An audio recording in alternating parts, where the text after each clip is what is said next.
Hey guys, welcome to a lovely autumn Irish day. Beautiful, grey, wet, fantastic. But hey, it is the time of year, there's nothing we can do about it, just gotta keep going. So, I'll introduce you to the new project, guys. The E46 convertible has left the channel. She didn't hang around too long, I suppose she came before we ever really got into YouTube. But this is her replacement. E46 was fun, but a friend of mine told me about this car, came up. It was a steal really, to be honest, and I just couldn't leave it behind me, so it was time for a change. So what is it, guys? This is a Skoda Octavia VRS. Unlike most VRSs in Ireland, it's not a diesel, it's the petrol. It's got the 2-litre TFSI engine out of the Mark 5 Golf GTI. Those of you who aren't really familiar with the Skoda brand or the VRS models, basically the Octavia is built on the same platform as the Mark 5 Golf GTI. So the VRS is Skoda's take on the GTI. Underneath the estate body, it's basically a Golf GTI. Everything else is the same. Standard, they're pushing about 200 brake horsepower. This one has been remapped at some stage, but I've tried tracking down some previous owners and things like that to see could I find who did the mapping or what exactly was done to it, but it's still a mystery. The seat of the pants dyno is telling me we're somewhere around the 240, 250 brake horsepower mark, so nice increase. But yeah, we may look at getting it rolling road tested or even getting it remapped and see what we can do with it down the road. But before we get to any of that, there's a few little steps we're going to have to take to get the car ready and get her on the road and put her into service. First thing she needs is the NCT. So those of you who aren't from Ireland, NCT is same as the MOT in the UK. It's basically a roadworthiness test.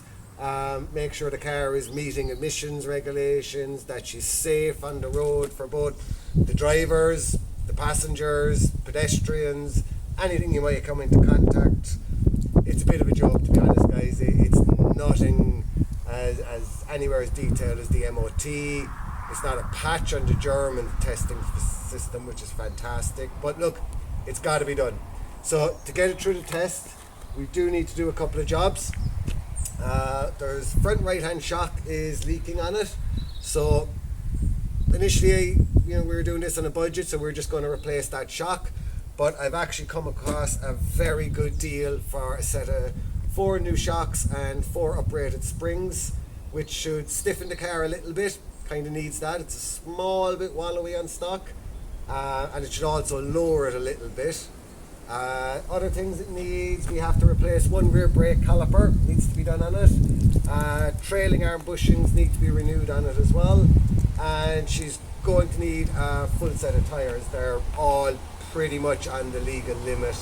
It's touch or go whether they're going to pass.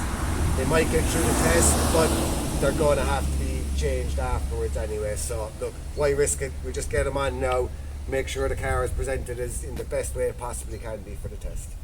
As well as the needing new tyres is also going to lead us into changing the wheels.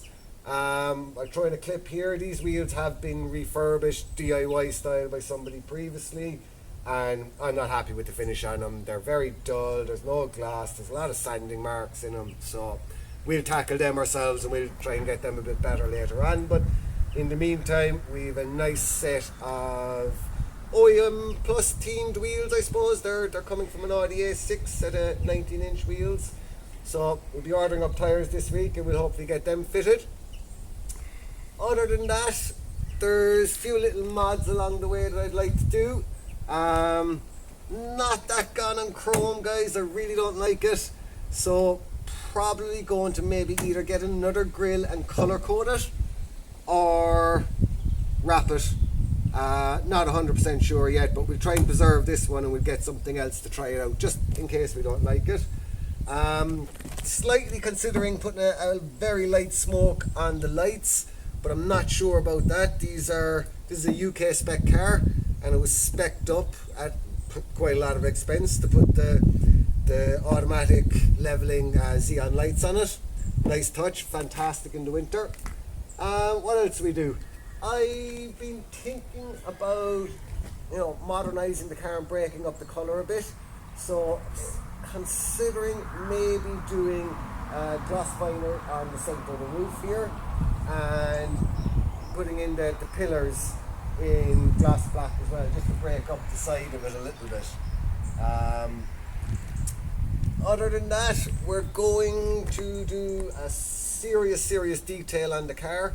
It's pretty clean, but needs a bit of paint correction on it. Paint needs to be brightened, so we'll do full decontamination of the bodywork on it. We'll clay bar it, and we'll do maybe 3-4 stage machine polish. If we're happy with the results after that, we'll ceramic coat it. If I feel that it needs some touch up and paint work, we'll hold off on the ceramic coating.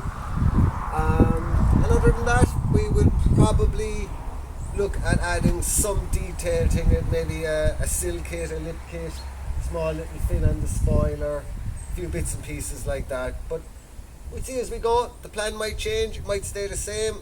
But yeah, before work starts in the car, guys, I just wanted to introduce you to it. She's going to be leaving in the next day or two. I don't have any indoor working space, and doing suspension and brake works on the driveway with the short evenings and the typical Irish autumn winter weather, it's not a fun experience. So my friend is going to take it down to his house. He's off work at the moment, so he's volunteered for a little financial reward to do some of the work on it. So this time we're going to let it go and we'll do that, and we'll catch up with the mods and the updates when she comes back. Where the movie started, facing at a photo they've taken. Space tree flying through the skies and battles happen.